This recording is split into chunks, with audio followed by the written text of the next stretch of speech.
Hey, Tom Beal sitting here at the beach with a Make Today Great message. It's quite bright, so I'm going to put these sunglasses on. There we go, much nicer. So today's message is quite important. You see, I finally read a book that many of my friends have told me that you need to read this. And up until this past couple days, the timing must not have been right because I had missed out. And accordingly, this is one of the best sellers of all times. This is called Paulo Coelho's The Alchemist. Got the book right here. So it happened on my flight a couple days ago from Rochester, New York to home here in South Florida. And when I checked in, they said to me, you realize you're flying from Rochester to Orlando, you're not getting off the plane, you're staying on to Houston, and then in Houston you connect to Fort Lauderdale. I said, wow, I didn't notice that when I booked the flight, but okay, whatever, I'll make the most of it. So luckily, prior to packing, I had brought a lot of books with me from Florida to New York, and I was bringing many books back with me. So as I was configuring the checked-in bag that all the books I was checking in would go on, I asked myself, I said, okay, so which book is calling out to me? Which book will I read on this journey?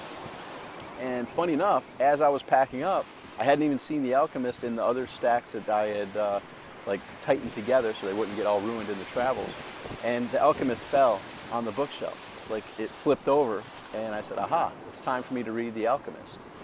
And if you've read The Alchemist, you recognize that there's several things that I believed in prior to reading the book and knew about in practice, but it was nice to see it written in there. Like always be on the lookout for omens, always be recognizing and observing that the universe is conspiring to assist you. It's going to bring the right people, it's going to bring the right circumstances to support you on achieving your dreams and goals. So when I asked that question, geez, I wonder which book I'm going to read, and the book flipped over at that particular moment, I take that as one of those omens and one of those conspiracies to help me.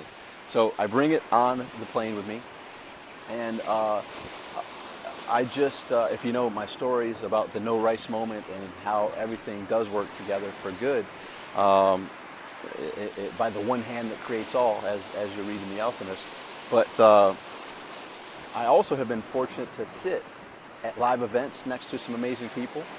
One of them being Mike Filsaime years ago, March of 2005, which led to amazing things. And many tremendous relationships, many tremendous friendships, and many tremendous conversations have occurred from sitting next to people at live events, from sitting people on airplanes.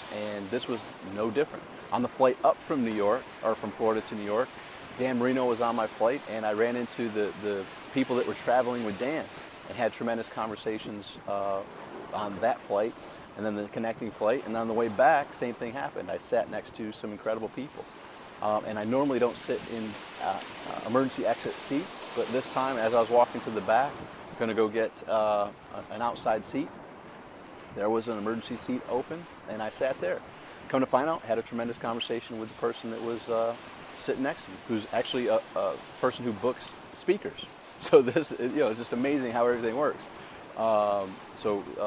Traded contact information, and we'll see where that may lead.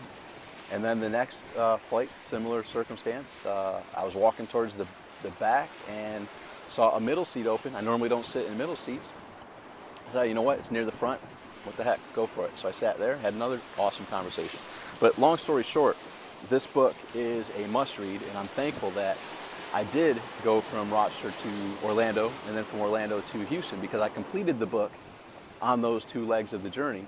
And then I also took and made a document that you're going to see of my notes. So as you can see, I like to put notes in the sides and underline and all that stuff in a book. So I took my notes. I didn't take the underlines, but I took the notes and created the document. So you're going to see my notes that were what was spurred from reading The Alchemist. I wrote in the side columns, and not, sometimes it's not directly related to what was being read, but that was what was spurred to be written. So you're going to see those notes below here. I hope you enjoy them.